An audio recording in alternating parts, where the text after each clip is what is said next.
యద్భావం తద్భవతి. అంటే ఈ సూక్తికి అర్థం తెలియని వారు నా ఉద్దేశంలో ఎవరు ఉండరు అనుకుంటున్నాను. అంటే మనం మనసులో ఏమనుకుంటామో అదే ప్రతిఫలిస్తుందట. అంటే మనం మంచి జరగాలంటే మంచి జరుగుతుంది, చెడు జరగాలంటే చెడు జరుగుతుంది. అంటే మనం ఎదుటి వ్యక్తికి ఏం చెయ్యాలనుకుంటామో అదే భగవంతుడు ఏదో రూపేణ, అంటే ఏదో సినిమాలో అంటూ ఉంటారు, రావడం లేట్ అవుతుందేమో కానీ తప్పనిసరిగా వస్తాను, అంటే ఆ ఫలితం అనేది తప్పనిసరిగా అది తీరుతుందన్నమాట. ఆ రకంగా అంటే యద్భావం తద్భవతి గురించి ఇప్పుడు మన ప్రస్తుతం ఎందుకు వచ్చిందంటే ఆ మాట, అంటే మనం చూసే కళ్ళని బట్టి ఏదైనా ఉంటుందంట. పచ్చగా ఉన్నప్పుడు లోకం అంతా పచ్చగా ఉంటుందంట. ఇది నెగిటివ్ థాట్. అట్లా కాకుండా యద్భావం భవతి అంటే మనం మంచి జరగాలని కోరుకుంటే అంతా మంచిగా జరుగుతుంది.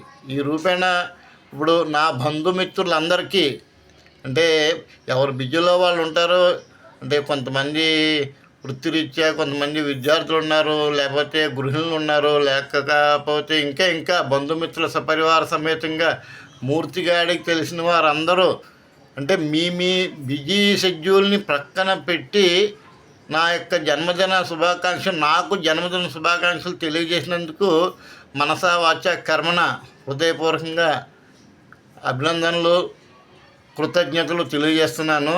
అంటే నా విషయంలో మీరు చూపిస్తున్నటువంటి ఈ ప్రేమాభిమానాలకి నిజంగా నేను కృతజ్ఞుడై ఉంటాను.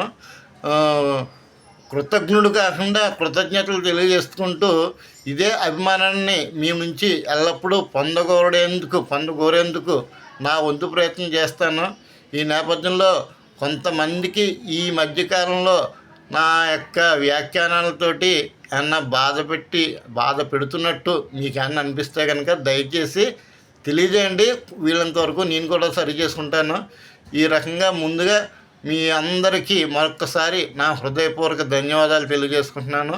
నాకు మరీ ఎంతో కొంతమంది పర్సనల్గా, అంటే వ్యక్తిగతంగా మెసేజ్లు పెట్టారు, ఫోన్ చేశారు, గ్రూపుల్లో తెలియజేశారు, అన్ని రకాలుగా ఎంతో ప్రేమాభిమానాలు చూపించారు.